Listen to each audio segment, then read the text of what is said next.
ini masih kurang ini. Dari tahun kemarin itu sampai taluk-taluk semua itu ada yang rusak, perahu-perahu juga ada yang rusak. Tapi tidak ada yang tetap jalan, tapi tidak ada yang terbalik atau kecelakaan begitu, tidak ada antara Sorong-Dom.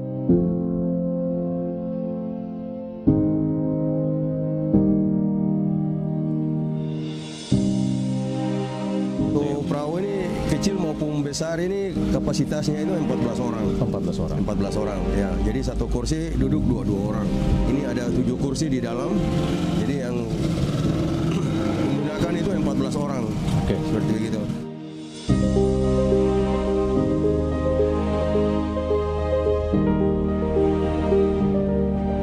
Penyeberangan Sorong dan Dom yang telah bertahun-tahun menjadi satu-satunya sarana transportasi laut bagi masyarakat Dom yang akan bekerja, sekolah, bisnis, bahkan berobat ke kota Sorong tak pernah lekang oleh waktu.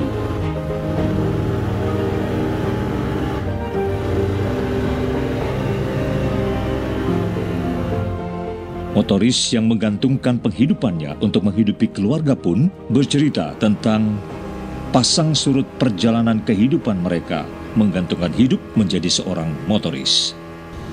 Pendengar dan juga pemirsa RRI.net, kurang lebih 5-7 menit kita sudah menyeberang dari kota Sorong ke Pulau Dom. Hanya transportasi laut inilah yang bisa menghubungi kota Sorong maupun juga Dom, begitupun sebaliknya. Dan saya bersama dengan motoris, kita akan tahu seperti apa perjuangan hidup beliau memilih motoris untuk menghidupi keluarga tentunya. Bapak dan Bapak siapa Pak? Pak Ismail. Pak Ismail. Pak Ismail sudah lama jadi motoris? Ya kurang lebih ada 6 tahun. 6 tahunan ya. Oke. Pak Ismail, ini tadi kita menyeberang, bagi saya orang awam saya sudah cukup takut karena gelombang yang cukup tinggi. Tapi Pak Ismail apa biasa-biasa saja? Biasa saja. Soalnya ombak yang begini kita anggap bahwa biasa saja karena kita ada di dalam ini kolam antara Sorong dengan Dom. Tapi kalau ada penumpang yang mau pakai perahu untuk mau keluar kemana saja, kita bilang mungkin hari ini tidak bisa karena kita tidak lihat cuaca yang di luar. Cuaca yang di luar lebih besar daripada yang ada di dalam sekitar ini. Di bulan Mei, Juni sampai awal Juli kemarin kota Sorong hujan terus. Iya, hujan terus. Ya. Tapi tetap penyeberangan jalan. Penyeberangan tetap jalan terus. Ini dia menyeberang perahu-perahu ini dia aktivitas itu 24 jam. 24 jam. Ya. Jadi kita yang jalan siang dari jam 6, jam 7 sampai jam 3, jam 4 itu ada teman lagi yang mau ganti untuk jalan malam sampai pagi, seperti begitu. Jadi aktivitas di sini 24 jam. Seperti begitu. Selama ini faktor cuaca tidak mempengaruhi ya. Walaupun bagi orang awam seperti saya sudah cukup mengerikan, tapi Pak Ismail dan teman-teman motoris biasa saja semua itu. Malah ini masih kurang ini. Dari tahun kemarin itu sampai taluk-taluk semua itu ada yang rusak, perahu-perahu juga ada yang rusak. Tapi tidak ada yang tetap jalan, tapi tidak ada yang terbalik atau kecelakaan begitu, tidak ada antara Sorong-Dom. Semua perahu harus punya jaket pelampung. Punya life jacket. Cuma kita tidak taruh di perahu, soalnya sini banyak anak-anak yang mandi, bisa dia ambil begitu dia pakai, dia tidak kembalikan. Jadi kita simpang di rumah, nanti apabila ada penumpang yang mau keluar, dia perlu life jacket, baru kita ambil, kita taruh di perahu. Seperti begitu. Ada ketentuan khususkah motor tempel yang dipakai berapa kekuatan untuk Sorong-Dom begitu? Yang pakai selama ini di perahu-perahu ini Sorong-Dom ini 40 PK Yamaha. Apabila kalau ada penumpang yang mau pakai keluar, dia mau perlu cepat, dia pakai 2 mesin apa 3 mesin, ya kita kasih naik 2 mesin, 3 mesin. Seperti begitu. Biasanya Sorong-Dom berapa ini ongkos Pak Ismail?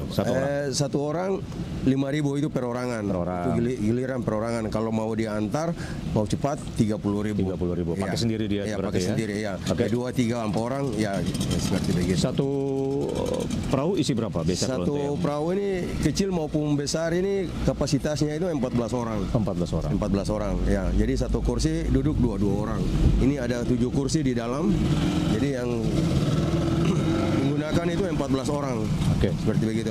Tapi kalau sudah yang mau perlu cepat buru-buru, ya dia bisa lebih daripada seperti itu. Di Dom juga ada tempat wisata ini sekarang ya? Oh iya, ada banyak orang-orang Sorong yang datang ke sini? Ada. Dia bilang apa Sarajeti itu. Iya, situ kafe. Banyak juga orang-orang ke sini ya? Iya. Oke, baiklah. Pak Is, apa yang mau disampaikan buat pemerintah? Ya. Life jacket ditambah kah atau motor kah tempel atau bantuan dari pemerintah begitu? Kalau dari saya sendiri, mungkin life jacket itu ya sudah bisa, sudah ada. Tapi yang kita ini butuhkan sekali untuk ini tuh taluk ini kalau bisa pemerintah diperhatikan.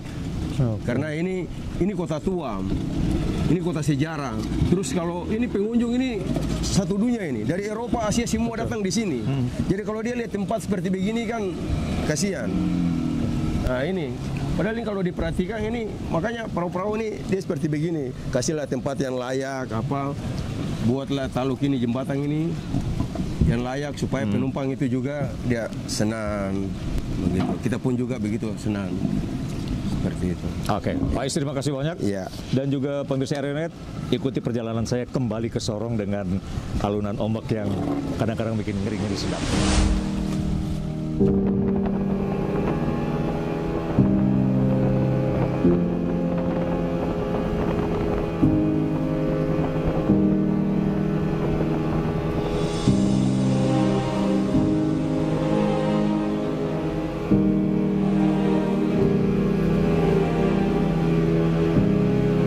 Cuaca hujan, angin, dan gelombang, penyeberangan Sorong Dom tetap berjalan melayani penumpang.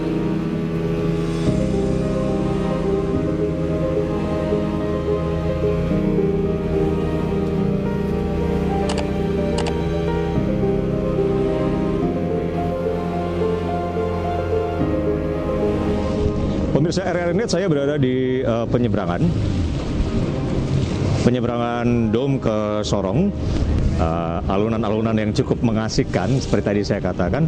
Biasanya di bulan-bulan tertentu memang di penyeberangan ini cuaca di Sorong Raya agak tidak menguntungkan karena angin cukup kencang dan juga gelombang. Seperti saat ini angin selatan. Motoris mengatakan bahwa ini angin selatan cukup membutuhkan perhatian ekstra dari para motoris dan sedikit keberanian. Sampai nanti di bulan Desember pun cuaca tidak akan jauh berbeda seperti cuaca di saat ini. Apalagi cuaca di kota Sorong atau di Sorong Raya ini tidak bisa diprediksi di bulan-bulan apa yang hujan, di bulan-bulan apa yang cerah. Keadaan seperti ini sudah sangat terbiasa untuk motoris, tapi juga buat masyarakat yang ada di Dom yang punya aktivitas lebih banyak ada di kota Sorong. Begitupun sebaliknya. Ikuti perjalanan saya terus tentunya hanya di RRI Net.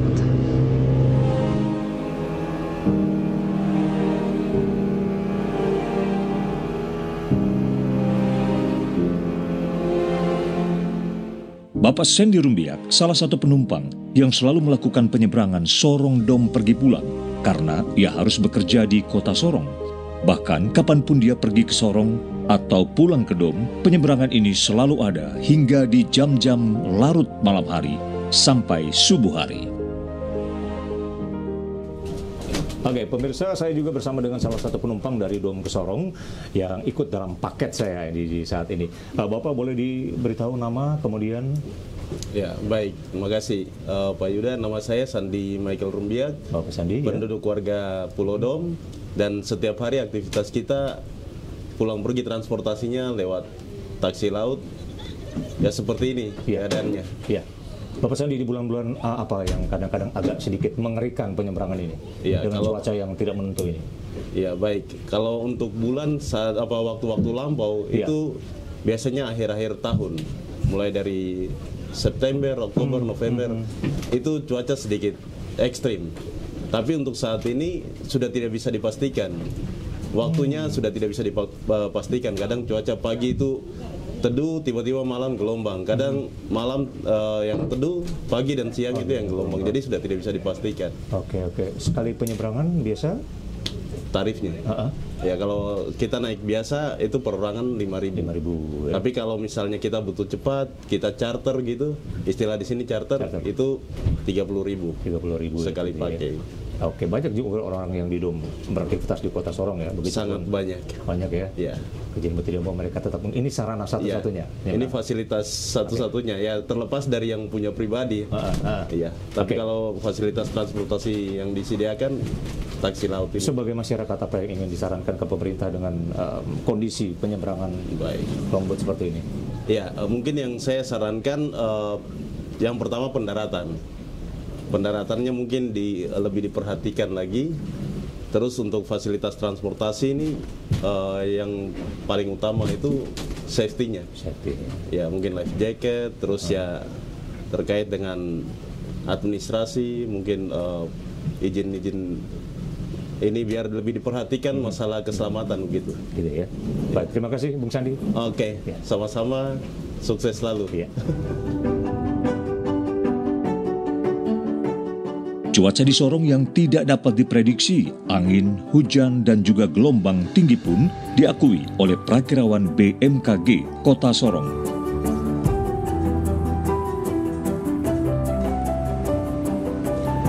Pendengar dan juga pemirsa RRI Net, saat ini saya berada di ruang pengendali dan juga informasi cuaca di BMKG untuk wilayah Papua Barat Daya. Saya bersama dengan Prakirawan juga tentunya, dan kita akan tahu seperti apa. Baik, Ibu mungkin bisa memperkenalkan nama, kemudian nanti bisa menceritakan ruangan ini, pengendali dan informasi cuaca. Silakan. Baik. Selamat pagi, nama saya Petronella Beatrix Yoe. Saya di sini adalah prakirawan dan juga pengamat cuaca. Saat ini kita ada di ruangan perakiraan cuaca dan juga pemantau cuaca, pengamatan cuaca di Stasiun Meteorologi Deo Sorong. Oke, tadi saya dengan motoris mereka sempat menceritakan bahwa di bulan-bulan tertentu butuh konsentrasi ekstra dari motoris karena angin kencang, gelombang yang cukup tinggi. Mungkin Ibu bisa menjelaskan dari pantauan di bulan-bulan apa biasanya? Oke, baik. Kalau untuk kondisi cuaca di saat ini pantauan untuk kondisi kecepatan angin memang cukup tinggi kalau untuk di wilayah perairan Papua Barat Daya. Sekitar kami tadi untuk pantauan sekitar mencapai 20 sampai 25 knots untuk maksimumnya di wilayah Samudra Pasifik Utara Papua Barat. Oke, itu ya. Biasa tadi mereka mengatakan ini angin-angin selatan kalau untuk mereka tadi yang menyeberang. Memang tadi saya sempat menyeberang cukup kencang sih, memang gelombang saya juga agak was-was. Memang seperti itu kah?